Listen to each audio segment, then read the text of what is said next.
The silence before the storm, the edge of known space. The observation deck of the Vanguard protocol hummed with a silence that felt unnatural. Captain Alina Vasquez stood before the panoramic viewport, her reflection ghosting across the star-studded darkness. Beyond the reinforced glass, the Helix Nebula swirled in colors that human eyes had only recently learned to witness in person. 300 crew members floated somewhere in the ship behind her, unaware that everything they knew about humanity's place in the galaxy was about to change. An unwelcome transmission, the communication array sparked to life without warning. Lieutenant Marcus Chen's fingers flew across his console, his face draining of color as the translation algorithms processed the incoming message. "Captain," he said, his voice barely above a whisper, "we're receiving a priority transmission. It's not from Earth. It's not from any human colony." Alina turned slowly, her boots magnetic gripping the deck plating. The message scrolled across the main display in angular script that the computer struggled to interpret. When the translation finally appeared, the bridge fell into absolute silence. The Sovereign Collective, a coalition of 7 advanced alien species, had issued humanity an ultimatum: withdraw from all colonized worlds beyond the Sol system within 90 standard days, or face systematic extermination. The weight of civilization. Alina read the message 3 times, each word burning itself into her memory. The Sovereign Collective claimed that humanity had violated ancient territorial boundaries, expanding into star systems that belonged to civilizations thousands of years older. They provided no evidence, no negotiation, no room for discussion. The message ended with coordinates for a meeting at the neutral station, known as the Convergence Point. 1 human representative. No weapons.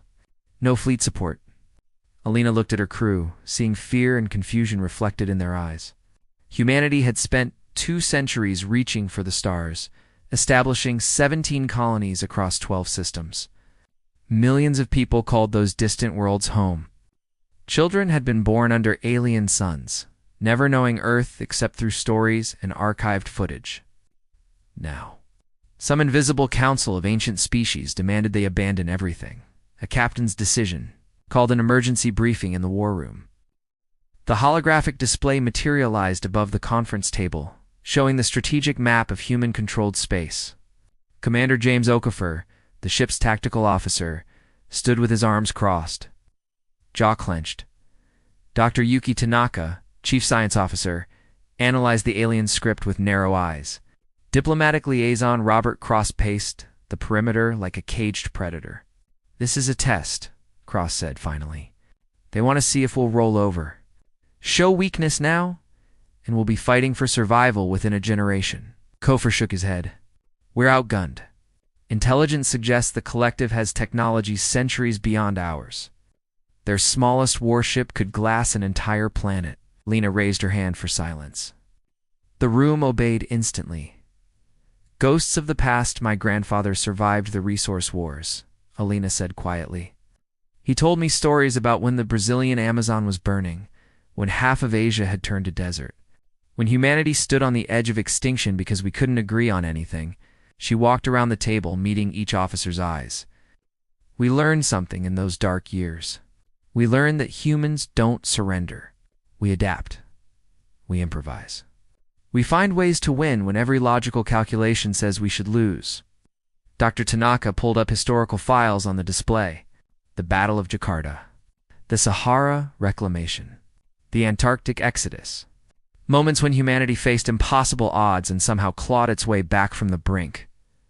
"An impossible plan. I'm going to the Convergence Point," Alina announced. The room erupted in protests, but she cut through the noise with a sharp gesture. "But I'm not going to negotiate. I'm going to buy us time." Kofor leaned forward, understanding dawning in his eyes. "You're going to stall them.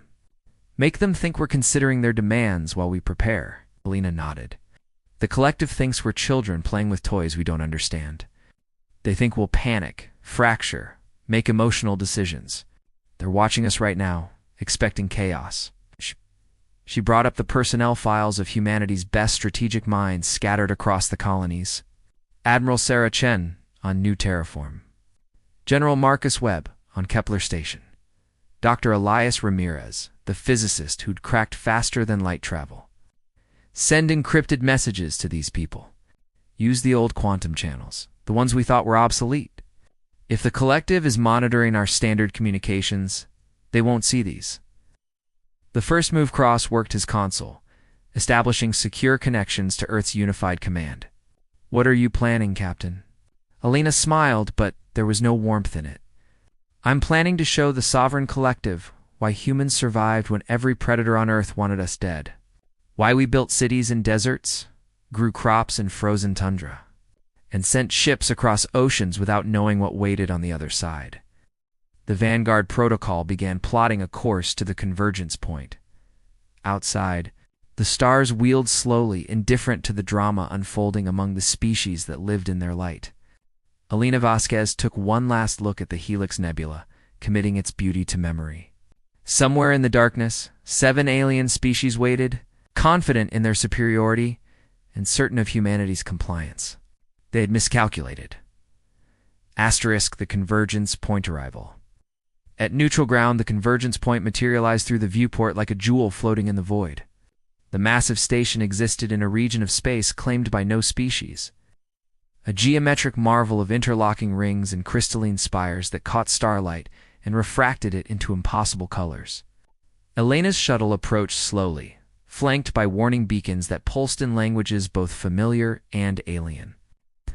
Lieutenant Chen piloted with steady hands, though sweat beaded on his forehead. They had received explicit instructions. No weapons. No recording devices. No protective escort. The Sovereign Collective had made it clear that any deviation would result in the immediate destruction of the shuttle and the termination of all diplomatic options. The Chamber of Judgment. Docking procedure happened in eerie silence.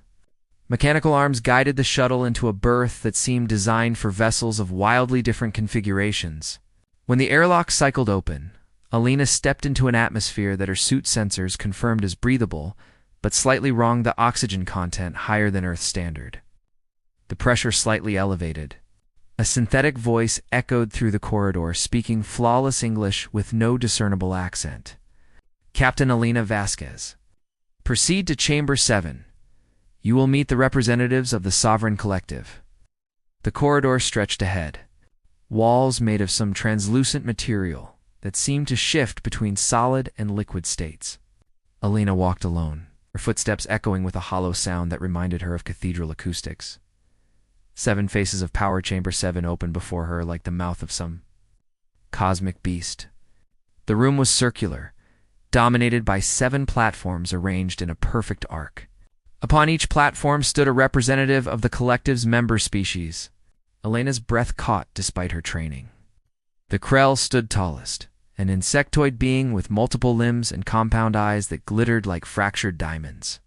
Beside it, a Valkyrie floated in a containment field, its gaseous body constantly shifting through colors that human eyes struggled to process.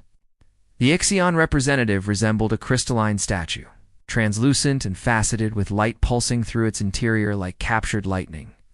A Draenei curved its serpentine body around its platform, scales reflecting the chamber's ambient glow with hypnotic patterns. The Korati ambassador sat in meditation. Its form vaguely humanoid, but with too many joints and skin that seemed to absorb light rather than reflect it.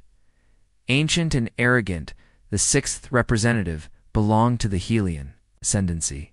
Beings of pure energy barely contained within elaborately crafted shells of exotic matter. The 7th platform held Azareth, the most humanoid of the group. Though its silver skin and eyes without pupils created an unsettling valley of almost familiarity. Captain Vasquez, the Zarath, spoke, its voice resonating directly in Elena's mind, rather than through sound waves. I am Arbitrator Kelvin.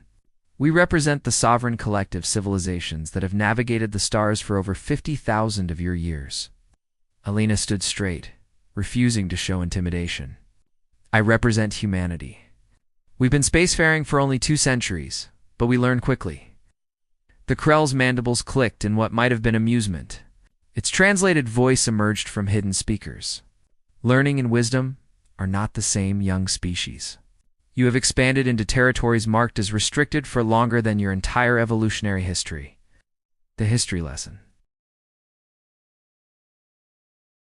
Arbitrator Kelvin gestured, and the chamber's walls came alive with holographic images. Star systems appeared and disappeared. Territories shifted in colors representing different species claims. 10,000 years ago, the collective established the Treaty of Eternal Boundaries, Kelvin explained. Every species that reaches the stars is given a grace period to explore, to learn, to understand. Then they are assigned their permanent territorial limits based on population, technological advancement, and historical precedent. Alina studied the map carefully. And humans were never informed of this treaty because the Voltheri's gaseous form pulsed with what translated as irritation. Your species broadcast primitive radio signals for barely a century before achieving interstellar travel. We assumed you would follow standard developmental patterns. Remaining confined to your home system for at least another 500 years, your acceleration was unexpected and unwelcome. The price of expansion, Dr. Tanaka's research had prepared Alina for this moment. She had studied every available file on first contact protocols, every fragment of information gathered from the handful of alien species humanity had encountered during its expansion. Most had been peaceful, curious about the newcomers. A few had been hostile, but primitive, easily avoided or defended against. None had mentioned the sovereign collective. 17 colonies, the Draenei hissed, its forked tongue tasting the air. 17 violations of ancient law. Millions of your kind living where they have no right to exist. This cannot stand. Alina felt anger rising, but channeled it into cold calculation. You speak of ancient law, but law requires notification. How can we violate agreements we never knew existed? The Exion's crystalline body chimed like struck glass. Ignorance is not absolution. A child who touches fire claims no knowledge of heat, yet still burns. The ultimatum renewed arbitrator. Kelvin's mental voice grew harder. We did not convene this meeting for debate, Captain. We convened it as a courtesy. One last opportunity for your species to choose dignity over destruction. Withdraw your colonies within 90 days. Return to Sol system. Accept the boundaries we will assign. These are your only options. Lena took a slow breath, aware that her next words would echo across human space and possibly determine the survival of her species. And if we refuse, the chamber fell silent. The 7 representatives exchanged glances, communication passing between them in forms Elena's mind couldn't fully comprehend. Finally, the Hellion energy being spoke, its voice like wind chimes in a storm. Then we will remove you. Your colonies will be dismantled. Your ships will be destroyed. Your expansion will end by force if necessary. We have cleansed younger species from the galaxy before. You would not be the first. The trap springs open. Lena allowed herself a small smile. Before you make that decision, I should inform you that this conversation is being broadcast across every human settlement, military installation, and civilian center in our controlled space. Millions of people are hearing your ultimatum right now. Chamber erupted in chaos. The Krell's mandibles clacked furiously. The Voltheri's containment field flickered with rage. Arbitrator Kelvin's mental presence pressed against Elena's mind like a vice. You were instructed no recording devices. Alina tapped her temple. No devices. But you never scanned for biological modifications. My neural implant has been transmitting. Every moment of this meeting using quantum entanglement. Communication, untraceable, unblockable, a human invention you apparently didn't anticipate. She turned slowly, addressing each representative. You wanted to negotiate with one human in secret, hoping to divide us. Instead, you've just united every man, woman, and child across 17 worlds. You've shown them exactly who you are. Declaration of Defiance Arbitrator Kelvin's form shimmered with barely contained fury. You have made a grave mistake, Captain Vasquez. This changes nothing except the method of your removal. Instead of orderly withdrawal, you will face military extinction. Alina straightened her uniform. Perhaps. Or perhaps you've made the mistake. You've been in power so long you've forgotten what it's like to fight for survival. Humans remember. We've been doing it since we climbed down from the trees. She walked toward the exit, not waiting for dismissal. 90 days, you said. I suggest you use that time to reconsider.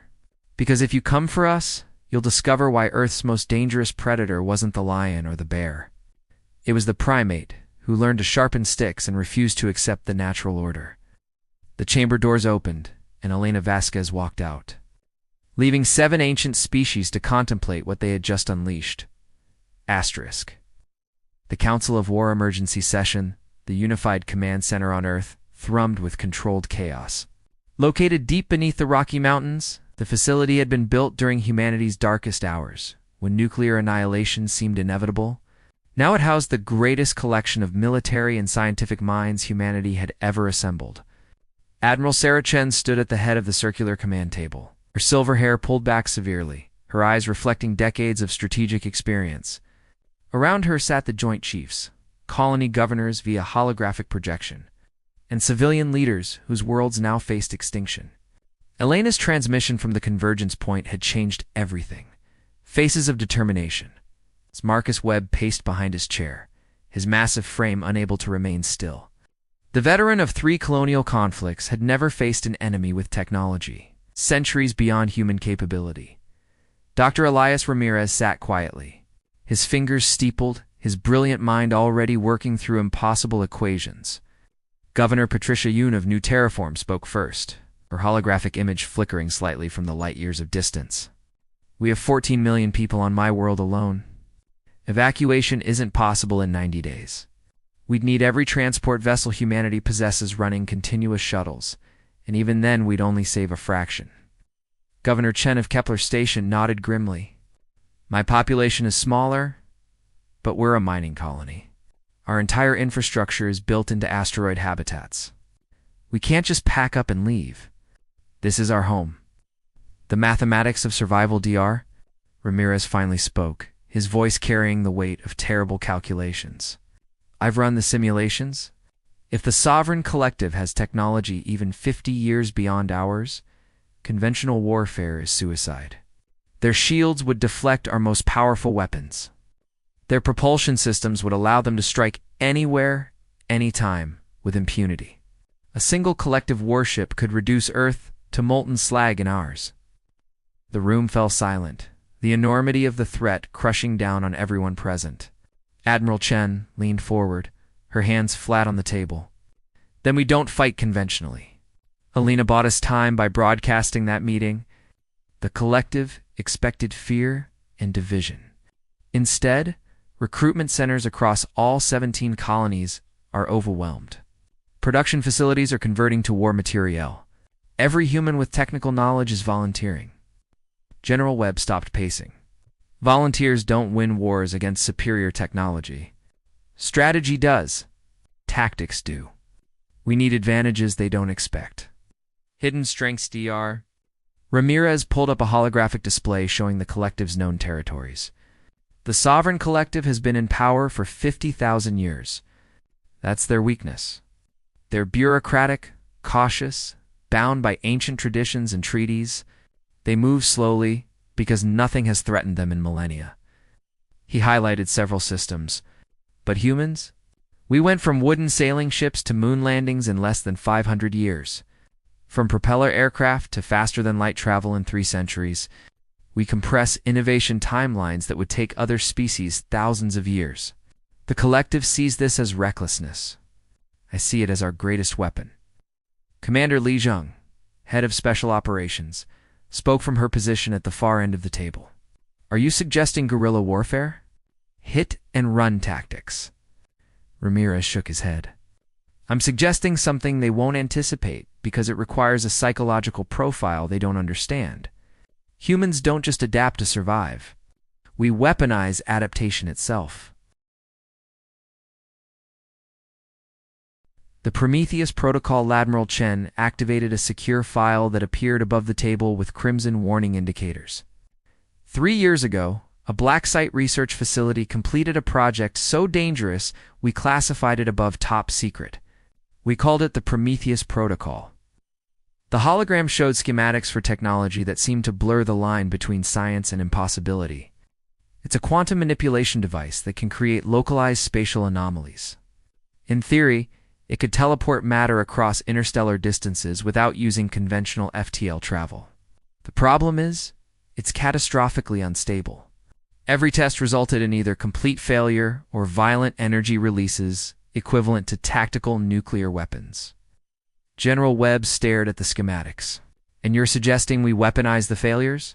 Chen smiled coldly. I'm suggesting we turn our own technological limitations into advantages.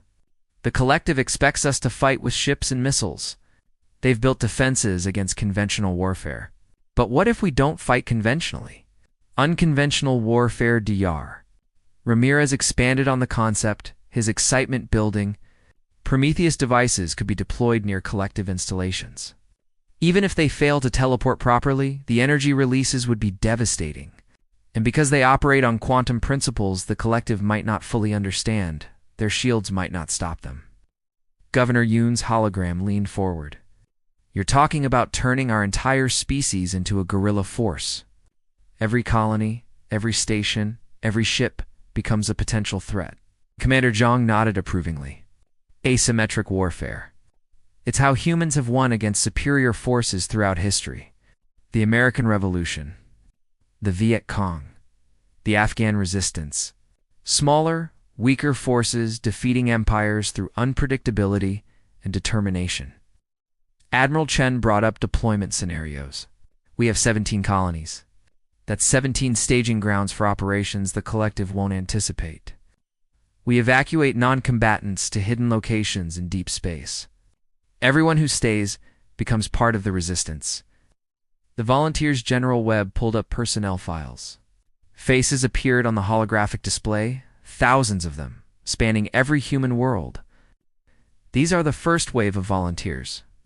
Engineers, pilots, soldiers, scientists, people willing to stay behind and fight, even if evacuation becomes possible. One face stood out. Captain Alina Vasquez, returned from the convergence point. Her report had been detailed and chilling, but her resolve remained unshaken. Captain Vasquez has requested command of the first strike team, Webb said. She wants to take the fight directly to the collective before they expect retaliation. Admiral Chen considered this carefully. The collective gave us 90 days. They expect us to spend that time panicking, arguing, maybe attempting futile evacuation. What if we spend it preparing the most audacious counterattack in human history? Operation Defiance DAR. Ramirez began sketching out the operational framework. We need 3 phases. Phase 1. Apparent compliance. We make public announcements about evacuation planning. Debate endlessly in the media. Give every appearance of a species in chaos. Meanwhile, we're positioning assets and building weapons. Commander Zhang continued. Phase 2. Intelligence gathering. We need to know everything about the collective. Their military capabilities, their political structure, their weaknesses. We send stealth reconnaissance drones to their territories. Tap into their communication networks. Learn their patterns. General Webb finished the thought. Phase 3. Simultaneous strikes across multiple collective worlds. Not to conquer or destroy, but to send a message. You threaten to exterminate us. We can threaten you right back. Governor Chen of Kepler Station raised a concern. This could unite the collective against us absolutely. Right now, they see us as an annoyance to be removed. This would make us their primary enemy. The cost of freedom, Admiral Chen stood, her voice carrying the weight of command. We're already their enemy. The only question is whether we die on our knees or fighting on our feet. Every human who has ever lived faced that choice at some point. Our ancestors chose to fight. Cave dwellers against predators. Farmers against famine. Nations against tyranny. We're standing in that same moment now, just on a galactic scale. She looked at each face around the table, both physical and holographic. I'm not ordering anyone to stay and fight. This has to be voluntary. But I'm staying. Earth is my home. Humanity is my species. And I will not surrender either to ancient aliens who think age grants them the right to dictate our future. One by one, hands rose around the table. Every governor, every general, every commander, Dr. Ramirez stood and saluted. Something he'd never done in his civilian career. We have 90 days, Admiral Chen said quietly. Let's make them count. The die is cast across human space. The word spread through encrypted channels. Operation Defiance was active. Shipyards worked around the clock. Factories retooled. Scientists collaborated on projects that would have seemed like fantasy weeks earlier. And in the darkness between stars, Captain Elena Vasquez prepared her strike team for a mission that would either save humanity or seal its doom.